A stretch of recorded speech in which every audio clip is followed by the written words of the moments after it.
Կալանքի կիրառման պրակտիկան մնում է հանրային քննարկումների կենտրոնում։ Պաշտոնական պարզաբանմամբ Արդարադատության նախարարությունը խափանման միջոցը կատարող մարմին է եւ այս համատեքստում սկսում է գործել այն փուլում, երբ համապատասխան որոշումները արդեն ընդունված են եւ անհրաժեշտ է ապահովել դրանց իրականացումը։ Սակայն իրավապաշտպանները պնդում են, որ խափանման այս միջոցը հաճախ ոչ համաչափ է կիրառվում։ Բազմաթիվ դեպքեր ենք մենք տեսնում, օրինակ ընտրովիության սկզբունքով են մոտենում, ոչ թե օրենքի կիրառման։ Facebook-յա գրառման համար բերման ենթարկեցի, բայց մենք այնց գրառումներ ենք տեսնում կամ հայտարարություններ, որոնց հետևից չեն գնում։ Այդ երկակի ստանդարտները ամեն օր մենք տեսնում ենք։ Կալանքը պետք է կիրառվի ծայրահեղ դեպքերում։ Միջազգային չափանիշներով կարևոր է, որ կալանքի կիրառումը լինի հիմնավորված եւ համաչափ։ Ըստ Դատական դեպարտամենտի պաշտոնական տվյալների 2025 թվականին առաջին ատյանի ընդհանուր իրավասության դատարանները ստացել են 3530 միջնորդություն։ Կալանքը որպես խափանման միջոց կիրառելու վերաբերյալ, որոնցից բավարարվել է 2148-ը։ 2024 թվականին այդ թվերը համապատասխանաբար 3719 եւ 2577 են եղել։ Մասնագետները նշում են, որ հանրային ընկալումը հաճախ ձևավորվում է հիմնականում աղմկահարույց գործերի լուսաբանման ազդեցությամբ, ինչի հետևանքով կարող է տպավորություն ստեղծվել, թե կալանքը կիրառվում է գրեթե բոլոր դեպքերում։ Իրական պատկերը նրանց գնահատմամբ ավելի բազմաշերտ է, կամ բազմաթիվ դեպքեր, երբ կիրառվում են այլընտրանքային խափանման միջոցներ, որոնք սակայն մնում են հանրային ուշադրությունից դուրս։ Կալանքների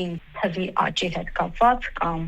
կիրառման հետ կապված կարելի է փաստել, որ որոշակի գործերի շրջանակներում, որոնք որ կարող է չկիրառվել կալանքը, սրանք են, որ հենց հնչեղություն են ապահովում եւ տպավորություն են ստեղծում հայտարարության մոտ, որ կալանքի թվերը աճել են։ Քրեակատարողական համակարգում ըստ Արդարադատության նախարարի արձանագրվել է ուշագրավ տեղաշարժ։ Վերջին 5 տարիների ընթացքում առաջին անգամ դատապարտյալների թիվը գերազանցել է կալանավորների թվին շուրջ 70-ով։ Սա կարող է վկայել ոչ միայն քրեական արդարադատության համակարգի ծանրաբեռնվածության, այլև խափանման միջոցների կիրառման պրակտիկամ տեղի ունեցող փոփոխությունների մասին։ Քրեակատական հիմնարկներում շարունակաբար իրականացրել ենք դատապարտյալներին եւ անազատության մեջ գտնվող անձանց պահելու պայմանների բարելավումներ, վերանորոգման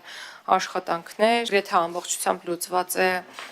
քրեակատորական հիմնարկներից դատարան ուղեկցումների հարցը։ Վերաքննիչ դատարան է բողոքարկվել կալանքի վերաբերյալ 1321 որոշում, որոնցից 94-ը բեկանվել է, իսկ 572-ը անփոփոխ է մնացել։ Մասնագետները ահազանգում են, որ որոշումներ ընդունելիս հաճախ բավարար չափով հաշվի չեն առնվում անձի անհատական հատկանիշները, ինչպես նաև սոցիալական եւ ընտանեկան դրությունը։ Իրավապաշտպանները նաև պնդում են, որ որոշ դեպքերում կալանքը կիրառվում է որպես ճնշման միջոց։ Հազվադեպ է լինում, որ մենք մեր գործով տեսնենք, որ կալանքը կարող է իսկապես